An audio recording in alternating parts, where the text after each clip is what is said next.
2024 সালের মাধ্যমিক এবং সমান পরীক্ষায় উত্তীর্ণ সকল কৃতি শিক্ষার্থীদেরকে আন্তরিক শুভেচ্ছা এবং অভিনন্দন। আর ভালো ফলাফল অর্জন করেছো, তাই তোমাদেরকে বিএসবি ক্যামব্রিয়ান এডুকেশন গ্রুপের পক্ষ থেকে প্রাণ ঢালা অভিনন্দন। আজকে আমাদের সাথে যে সকল সম্মানিত অভিভাবক উপস্থিত আছেন তাদেরকেও অভিনন্দন জানাই, কারণ তারা পরিশ্রম করেছিল, আমাদেরকে সুযোগ তৈরি করে দিয়েছিল লেখাপড়া করার জন্য, আর যার ফলে আমরাও ভালো ফলাফল অর্জন করতে সক্ষম হয়েছি। এখানে যারা পাশ করেছে তাদের মধ্যে 1,82,000 A+ পেয়েছে। এখানে কে কে আছে A+? ওকে, তোমাদের সাথে 1,82,000, গতবার 1,83,000, এর আগের বার 2,69,000 স্টুডেন্ট A+ পেয়েছে। আর যখন A+ সিস্টেম শুরু হয় তখন 2001 সালে 76 জন A+ পেয়েছিল। তোমাদের ফিউচার প্ল্যান কি আছে? বুয়েটে, মেডিকেলে, বিশ্ববিদ্যালয়ে কে কে ভর্তি হতে চাও? কোন মেডিকেলে যেতে চাও তুমি? ঢাকা মেডিকেল। সেখানে কতজন ভর্তি হতে পারে? I don't know. We don't know. Minimum qualification কি দরকার? এসএসসি তে A+ মানে জিপিএ 5 আর ইন্টার A+ জিপিএ 5। দুটো A+ মানে জিপিএ 5। গুড। তুমি কোন সাবজেক্টে পড়তে চাও? সিএসসি নিয়ে। সিএসসি। সিএসসি বুয়েটে কয়জন স্টুডেন্ট ভর্তি নেয় প্রতি বছর? সেটা জানা নেই। ওকে, আর টোটাল কত স্টুডেন্ট ভর্তি হয় প্রতি বছরে বুয়েটে, এটা জানা আছে? জানা নেই। বিশ্ববিদ্যালয়ে কে কে ভর্তি হতে চায়? ঢাকা বিশ্ববিদ্যালয়ে। ঢাকা বিশ্ববিদ্যালয়ে কোন সাবজেক্টে হতে চাও? Sir English. ইংলিশ।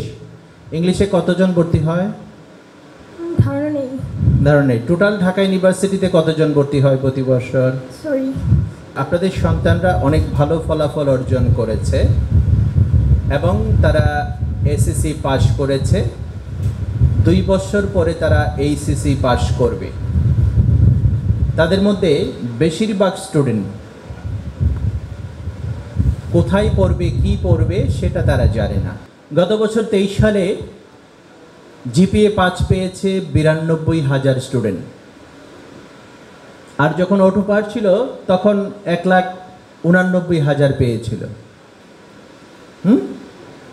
যখন পরীক্ষা দিয়ে পাস করতে হলো তখন 1 লাখ স্টুডেন্ট জিপিএ 5 কমে গিয়েছে। আমরা যদি একটু ব্যাকে যাই, 2021 সালে যারা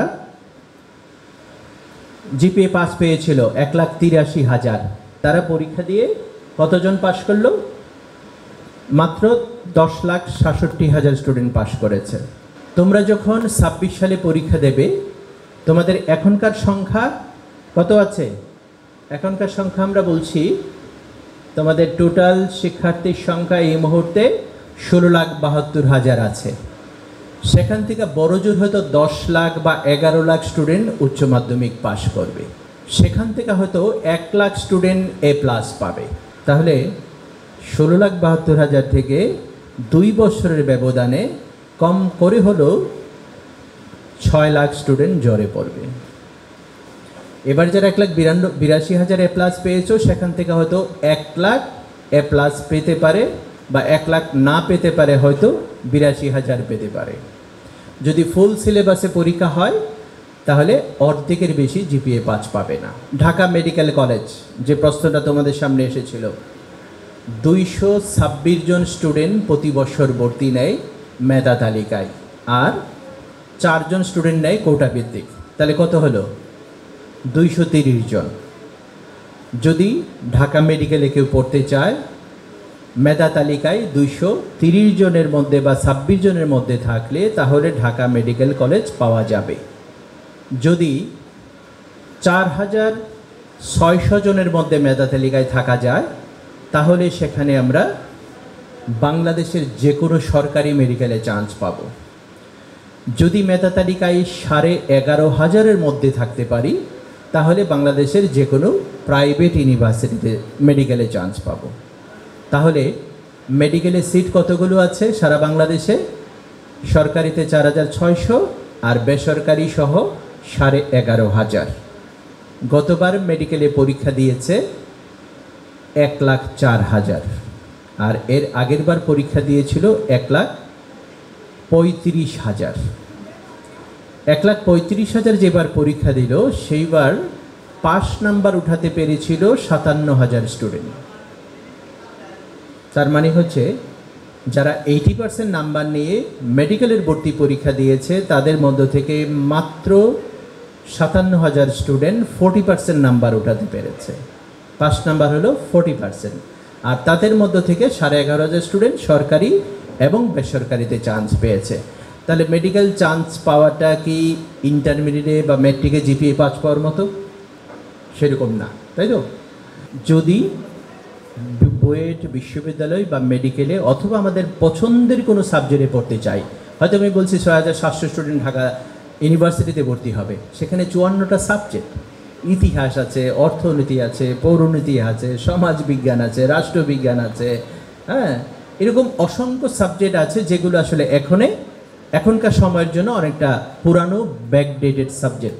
কিন্তু ইউনিভার্সিটি হয়তো সেই সাবজেক্টের পরিবর্তন করেনি, আমাদের হয়তো সেই সাবজেক্টে পড়লে তেমন কোনো কাজে আসবে না। মনে থাকবে কথাটা। সাধারণত ক্লাসটা শুরু হওয়ার কথা ছিল জুলাই মাসের 1 তারিখ, যেহেতু উচ্চ মাধ্যমিক পরীক্ষা চলমান থাকবে, শ্রেণীকক্ষে বসানোর সুযোগ থাকবে না, যে কারণে আমাদের ক্লাস শুরু হবে লেটে। কিন্তু উচ্চ মাধ্যমিক পরীক্ষা আমাদের অন টাইমে হবে। তাহলে সে টাইমটি কত? উচ্চ মাধ্যমিক পরীক্ষা হবে 2026-এর এপ্রিলের প্রথম রবিবার থেকে। তাহলে এপ্রিল মাস আমরা পাচ্ছি না, জানুয়ারি, ফেব্রুয়ারি, মার্চ 3 মাস সময় থাকবে। আগামী বছরের ডিসেম্বর মাসের মধ্যে আমাদের ফর্ম ফিল আপ শেষ করতে হবে। তার মানে হচ্ছে আগামী বছরের নভেম্বরের মধ্যে আমাদের কোর্স শেষ করতে হবে। আর এই বছর আমরা 5 মাস পাবো, আগামী বছরের 9 মাস, 5 আর 9 11 মাস, 11 আর 9 5 কত হলো? 16 মাস। এই 16 মাস সময়ের মধ্যে আমাদের ইন্টারমিডিয়েটের টোটাল বইটা শেষ করতে হবে। ইন্টারমিডিয়েটে প্রায় 9,500 পৃষ্ঠা আমাদেরকে পড়তে হবে, যেখানে আমরা হয়তো ম্যাট্রিকে মাত্র 3,500 পেজ পড়ে আসছি। তাহলে সিলেবাস কি 3 গুণ বড়, সময় আমাদের হাতে খুব অল্প আছে। সবচেয়ে বড় বিশ্ববিদ্যালয় কোনটি এখন? এমআইটি। এমআইটি হচ্ছে পৃথিবীর মধ্যে নাম্বার 1। কোথায় অবস্থিত সেটা? সেকেন্ড ইউনিভার্সিটি, সেটি হচ্ছে ইংল্যান্ডে, অক্সফোর্ড ইংল্যান্ডে, হার্ভার্ড আমেরিকাতে, স্ট্যানফোর্ড আমেরিকাতে, ইম্পেরিয়াল কলেজ লন্ডন, যদিও বলছে এটি কলেজ কিন্তু বেসিক্যালি সেটি ইউনিভার্সিটি, এবং সেটি আছে ইংল্যান্ডে। হ্যাঁ, আর সুইজারল্যান্ডের একটা ইউনিভার্সিটি, সিঙ্গাপুরের ন্যাশনাল ইউনিভার্সিটি খুব বিখ্যাত, ইউনিভার্সিটি কলেজ লন্ডন, সেটা অনেক বড় ইউনিভার্সিটি ইংল্যান্ডে, আর ইউনিভার্সিটি অফ ক্যালিফোর্নিয়া, সেটা আছে ইউএসএতে। সো টপ 10-এর ইউনিভার্সিটি এই হচ্ছে 10টা নাম। ওকে, এখন প্রশ্ন হচ্ছে আমরা তোমাদেরকে টপ 10 কেন দেখালাম? কারণ তোমরা ইচ্ছে করলেই কিন্তু টপ 10-এ যেতে পারো। তোমরা যদি তোমাদের জায়গা থেকে সফল হতে পারো, সারা পৃথিবীর বড় বড় ইউনিভার্সিটি তোমাকে খুঁজে বের করবে, তোমাকে স্কলারশিপ দেবে, সেখানে পড়তে নিয়ে যাবে। এখন এই ইউনিভার্সিটিগুলোতে যাওয়া যাবে কি না? ওই student MIT, Harvard, Cambridge, King's college London and Lancaster already সবগুলো ইউনিভার্সিটি কভার করে আসলো। তাহলে তার মেধা আর তোমাদের মেধা যদি আমরা কম্পেয়ার করি, তোমরা বেশি আছো। বিশেষ করে যারা A+ পেয়েছে তারা তো আরও বেশি আছে। তো সুতরাং সেখানে যাওয়া যাবে ইচ্ছে করলেই। এখন বড় দেশ মানে হচ্ছে অনেক বেশি খরচের ব্যাপার, তাই না? কিন্তু বড় দেশ বলতে অনেক বড় দেশ আছে যেখানে খরচ একেবারেই লাগে না। আমরা যদি প্রথমে সেদিকেও যাই তাহলে কিন্তু আমরা টার্গেটে পৌঁছাতে পারবো। আমরা যদি এমআইটি, হার্ভার্ড, ক্যামব্রিজে যাই তাহলে বছরে হয়তো 40-50 লাখ টাকা খরচ হবে। হ্যাঁ, কিন্তু যদি আমরা এই প্রোগ্রামটাই চায়নাতে করি তাহলে আমাদের হয়তো টিউশন ফি লাগবে না, ফুল স্কলারশিপ পাবো। তারপরে আমরা ওখান থেকে স্টাডি করে যখন ইনকাম করতে শুরু করব, সেই টাকা দিয়ে হয়তো মাস্টার্স লেভেলে আমরা হয়তো আমেরিকা, কানাডাতে যেতে পারি। তাহলে আমাদের শুরুটা তো হবে, সুন্দর করে আমরা শুরুটা করতে পারবো, এবং সেটা যদি আমরা করতে চাই তাহলে এগিয়ে যেতে পারবো। STEM program, science, technology, engineering and math, এই রিলেটেড যত সাবজেক্ট আছে সেগুলোতে যারা পড়াশোনা করবে আমেরিকাতে, তারা আমেরিকান গভর্নমেন্ট ডিক্লেয়ার করেছে তাদেরকে স্কলারশিপ দেবে। ঢাকাতে কিংস কলেজ আছে আমাদের, যারা এআই এবং মেডিকেলে পড়তে চায় তাদের জন্য স্কলারশিপের ব্যবস্থা আছে সেখানে। মালয়েশিয়ার 2টা ইউনিভার্সিটি 200 স্টুডেন্টকে ফুল ফ্রিতে পড়াবে। জেএমএন ইউনিভার্সিটি মালয়েশিয়া 100 স্টুডেন্ট, আর মাসা ইউনিভার্সিটি 100 স্টুডেন্টকে পড়াবে। মাসা ইউনিভার্সিটি বিশেষ করে যারা সায়েন্স পড়তে চায়, এমবিবিএস পড়তে চায়, তারা 2 বছরের ইন্টারমিডিয়েট না করে মাত্র 1 বছরের ফাউন্ডেশন ইন সায়েন্স করে তারপরে তারা সেখানে যেতে পারে। যারা রেজাল্ট 1, 2, 3-এর মধ্যে আছে তারা হয়তো বুয়েট মেডিকেল বিশ্ববিদ্যালয়ে চান্স পাবে না। এরা যদি 1 বছরের হোটেল ম্যানেজমেন্ট এখানে করে তারপরে 1 বছর মালয়েশিয়াতে, আমেরিকা, অস্ট্রেলিয়াতে তারপরে ট্রান্সফার নিতে পারবে। ইতিপূর্বে আমাদের এখান থেকে যে কটি রেজাল্ট হয়েছে এবং যতগুলো স্টুডেন্ট পরীক্ষা দিয়েছে আলহামদুলিল্লাহ সবাই পাস করেছে, এবং জিপিএ 5 যারা নিয়ে আসে নাই তারাও জিপিএ 5 পেয়েছে। কারো রেজাল্ট খারাপ হয়নি এখন পর্যন্ত। আগামী দিনগুলোতে আশা করি এই ধারা অব্যাহত রাখবে। আমরা মঞ্চে ডেকে এনেছি আমাদের অধ্যক্ষ গোবিন্দচন্দ্র রায় স্যারকে।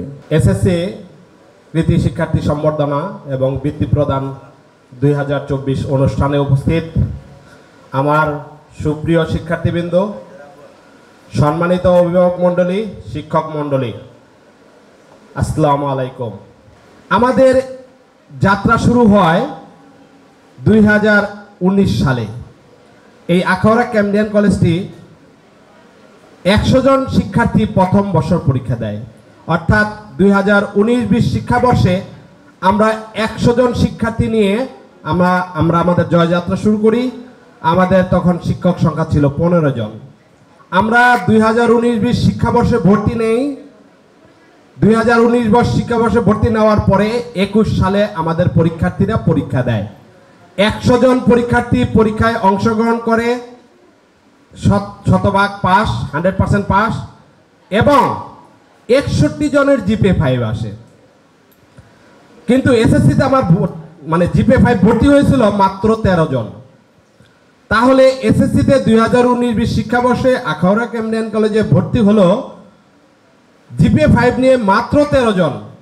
সেই 13 জন থেকে আমাদের শিক্ষকদের, শিক্ষার্থীদের নিরলস পরিশ্রম এবং তাদের প্রচেষ্টায় আমরা 100 জন শিক্ষার্থীর মধ্যে 61 জন শিক্ষার্থী জিপিএ 5 পেয়ে উত্তীর্ণ হয়। বাকি 39 জন শিক্ষার্থী জিপিএ তারা 4.58 পেয়ে উত্তীর্ণ হয়। সর্বনিম্ন আমাদের সর্বনিম্ন জিপিএ ছিল 4.58। আমাদের পরপর 3টা রেজাল্ট ধারাবাহিকভাবেই 100% পাস আছে এবং আমাদের কোনো ফেল নেই, এবং জিপিএ 5-এর হারও কুমিল্লা শিক্ষা বোর্ডের মধ্যে একটি স্মরণীয় রেজাল্ট এবং একটি ঈর্ষান্বিত রেজাল্ট। এখানে যারা শিক্ষার্থী আছো কিছু এবং অভিভাবক আছেন তাদের উদ্দেশ্যে বলছি কি যে শিক্ষার্থী লেখাপড়া করবে, ভালো মন্দ রেজাল্ট হতেই পারে, তবে আমাদের প্রচেষ্টা থাকে ক্যামডিয়ান স্কুল অ্যান্ড কলেজ থেকে আমরা সর্বোচ্চ রেজাল্টটা যেন উপহার দিতে পারি অভিভাবকদের এবং শিক্ষার্থীদের।